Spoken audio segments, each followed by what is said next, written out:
Kalau saya penggemar satu klub sepak bola, misalnya saya tinggal di Bandung dan saya menyukai Persib, saya adalah bagian dari pendukung atau supporter yang disebut dengan bobotoh.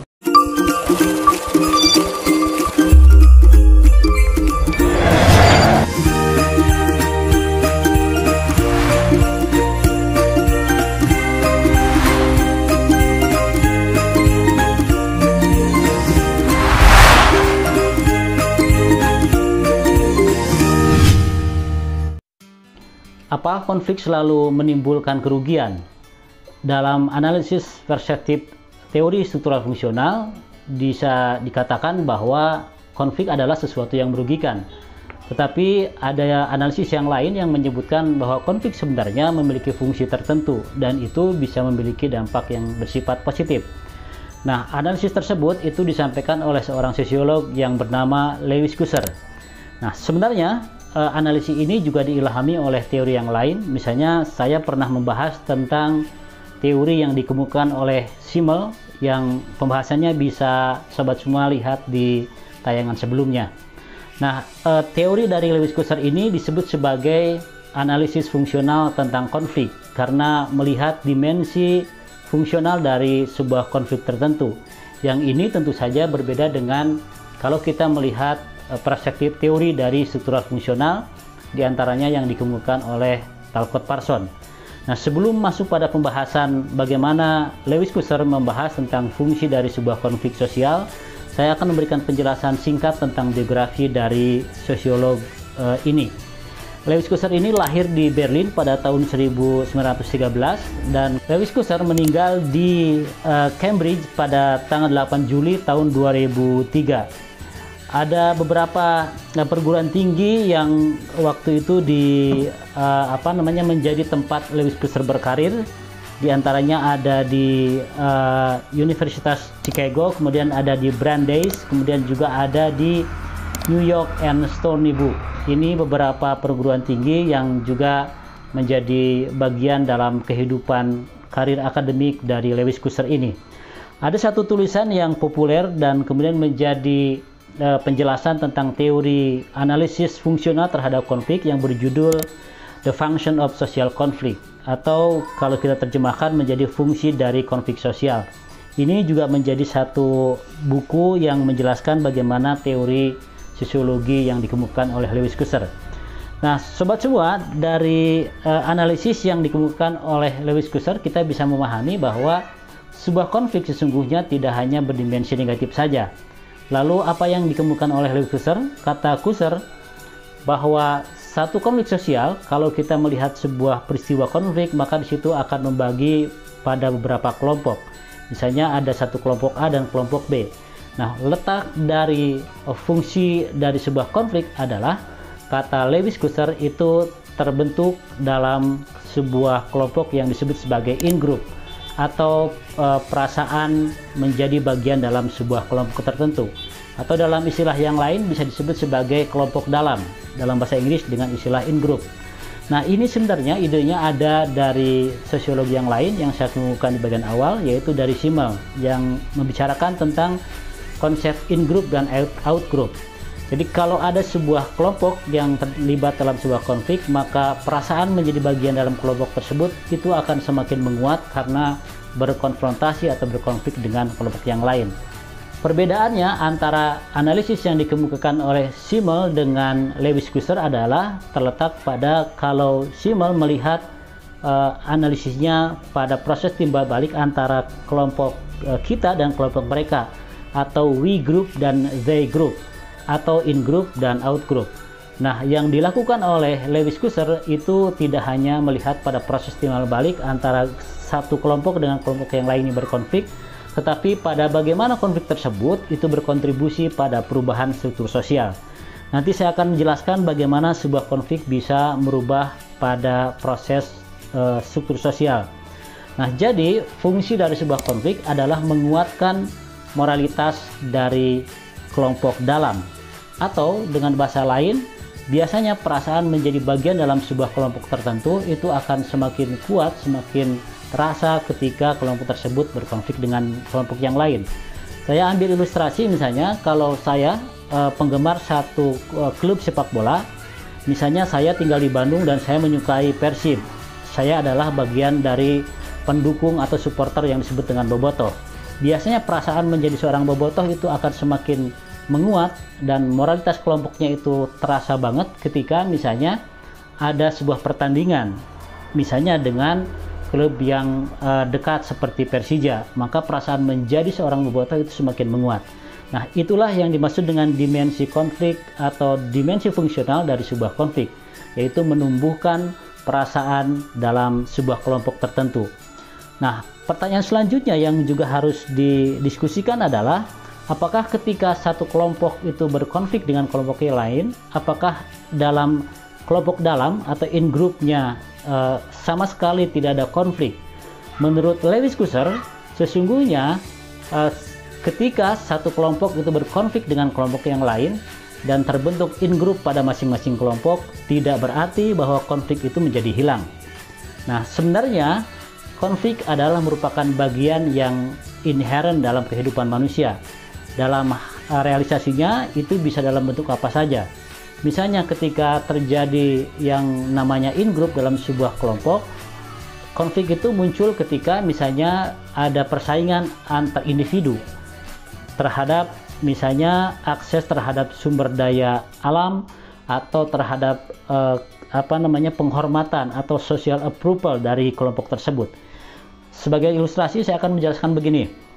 Kalau saya misalnya tergabung dalam supporter Persib atau bobotoh, ketika berkonflik dengan kelompok yang lain dan menguat perasaan in groupnya, itu bukan berarti tidak ada konflik di dalam in group tadi. Nah, konfliknya bisa jadi dalam bentuk misalnya kebutuhan setiap individu atau masing-masing anggota terhadap pengakuan sosial dari kelompok tersebut. Nah, dari situ kemudian pertanyaan yang sebenarnya harus dikemukakan menurut Lewis-Kuser dalam hal seperti itu bukan apakah ada atau tidak ada konflik, tetapi bagaimana konflik itu kemudian dikelola oleh in group yang ada dalam sebuah kelompok tertentu. Nah, dari situ kemudian Lewis-Kuser menemukan bahwa sebenarnya ketika terjadi konflik antara satu kelompok dengan kelompok yang lain, kemudian di dalam kelompok tersebut juga sebenarnya ada proses konflik juga.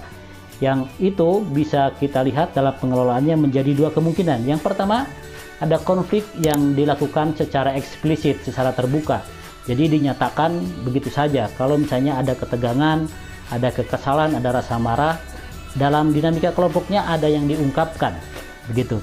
Nah, untuk model yang ini, konflik internal seperti ini yang diungkapkan biasanya terjadi dalam kelompok-kelompok yang lebih sifatnya lebih sekunder, atau dalam satu asosiasi, satu kelompok, satu organisasi yang di situ keterlibatan emosi tidak terlalu tinggi.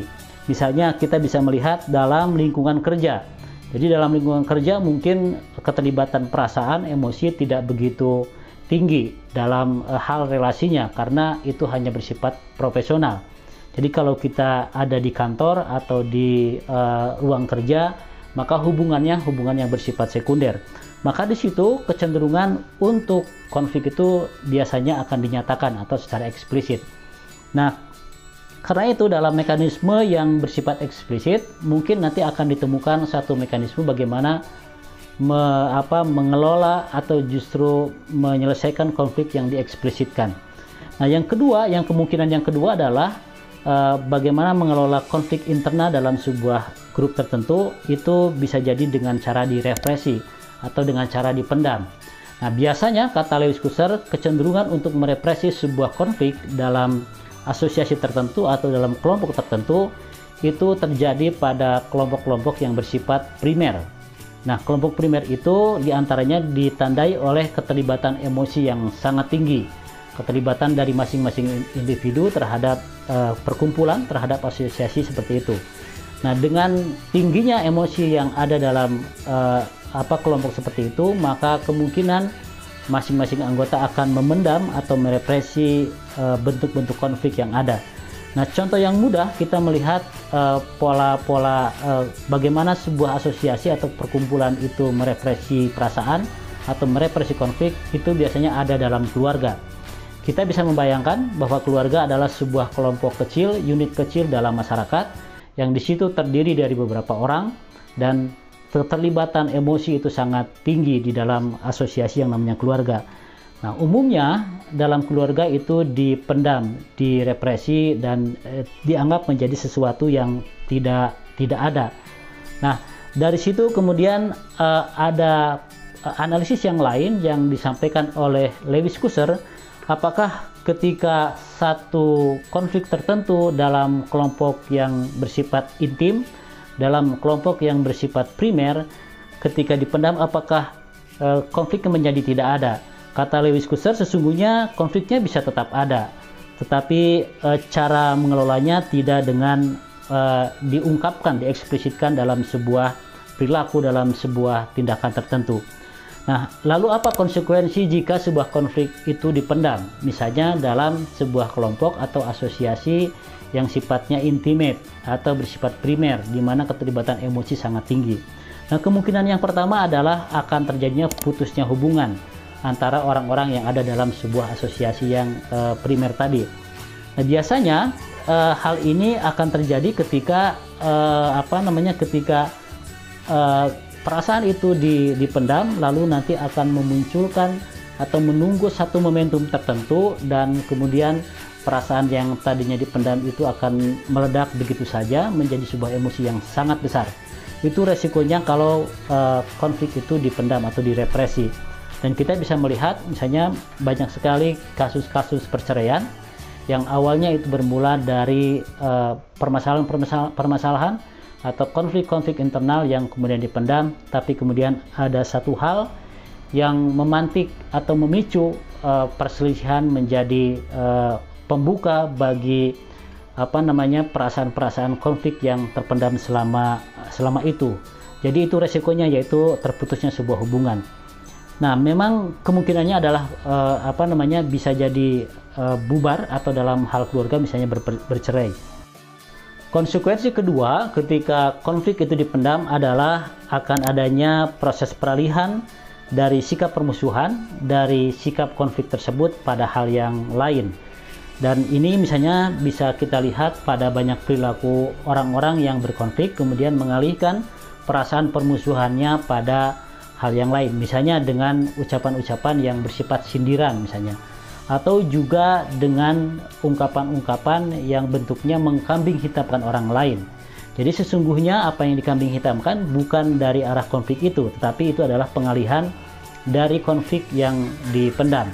Nah, konsep ini sebenarnya menurut Lewis Kusser ini disebut sebagai semacam kartu penyelamat, atau dalam istilah Lewis Kusser disebut sebagai safety valve. Nah, yang dimaksud dengan safety valve itu adalah jadi si konfliknya tidak diutarakan, tidak diekspresikan secara terbuka, tetapi dialihkan pada hal-hal yang bersifat yang lain. Termasuk misalnya kalau kita semua melihat sebuah pertandingan dalam dunia olahraga, itu sebenarnya adalah bentuk lain dari proses pengalihan konflik yang dikelola sedemikian rupa dan jadi semacam safety valve. Pada dasarnya itu adalah bentuk dari konflik yang dipendam kemudian diolah menjadi sebuah kompetisi tertentu. Nah, dari situ kemudian Lewis Kusser juga ingin membedakan ada dua jenis konflik yang terjadi dalam kehidupan masyarakat.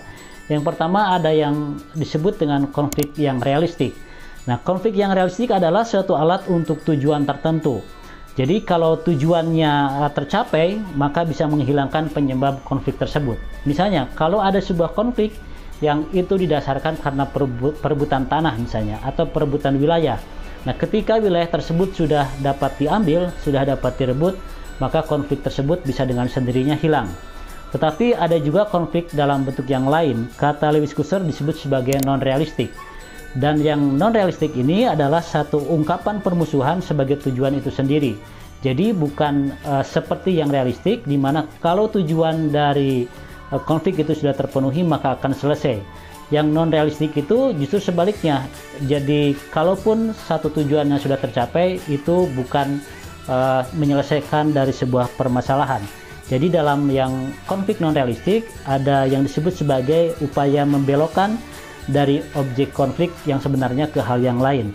Nah, kata Lewis Kusser, jadi konflik yang eksplisit, konflik yang diutarakan, konflik yang dikemukakan secara terbuka, kemudian ada mekanisme dalam kehidupan masyarakat untuk menyelesaikannya, itu nanti yang akan berkontribusi pada terbentuknya perubahan sosial. Kita bisa melihat misalnya kalau ada sebuah konflik, kemudian konflik itu dapat diselesaikan dengan mekanisme sosial yang ada dalam masyarakat, nanti itu akan menjadi satu stimulan terbentuknya sebuah struktur yang baru. Kita bisa melihat dalam konflik-konflik sosial di antara kita, ketika terjadi konflik, kemudian masyarakat mampu mengolah dan berdialog secara terbuka, nanti melahirkan sebuah sistem sosial dalam masyarakat sebagai mekanisme untuk penyelesaian dalam sebuah konflik tertentu. Yang kedua, yang bisa dilihat sebagai fungsi dari konflik adalah, kata Lewis Kusser, ketika sebuah konflik kemudian mendorong pada tindakan kekerasan, ataupun kalau tidak sampai pada tindakan kekerasan, misalnya pada bentuk demonstrasi yang secara terbuka disampaikan oleh masyarakat, itu juga ada dimensi atau ada fungsinya terhadap kehidupan masyarakat. Fungsinya persis seperti kalau kita mengidentifikasi orang yang sakit. Jadi kalau kita melihat ada orang yang badannya panas, demam, lalu kita akan tahu bagaimana cara menangani orang yang demam seperti itu. Itu fungsinya. Sama halnya dengan konflik. Misalnya, kalau ada pertentangan dalam masyarakat, kemudian ada orang yang demonstrasi atau menyampaikan suaranya, itu bisa dianggap sebagai sebuah peringatan kepada pemerintah misalnya, atau kepada masyarakat secara umum bahwa itu adalah sebuah alarm bahwa ada persoalan dalam masyarakat. Artinya yang ingin dijelaskan oleh Lewis Kusser, sebuah kelompok atau sebuah masyarakat atau sebuah hubungan tertentu ketika tidak ada konflik tidak berarti itu adalah hubungannya harmonis. Bisa jadi konfliknya ada tetapi dipendam. Berbeda dengan mereka yang memilih untuk menyampaikan, mengeksplisitkan sebuah konflik, dan itu kemudian bisa menjadi sebuah isyarat bahwa ada persoalan dalam masyarakat. Dan dari situ kemudian kita bisa melakukan perbaikan terhadap situasi dan kondisi sosial yang ada dalam masyarakat. Itulah dimensi fungsional dari konflik sosial yang dikemukakan dalam teori konflik dari Lewis Kusser. Kalau ada pertanyaan, sampaikan pada kolom komentar di bawah ini, dan terima kasih.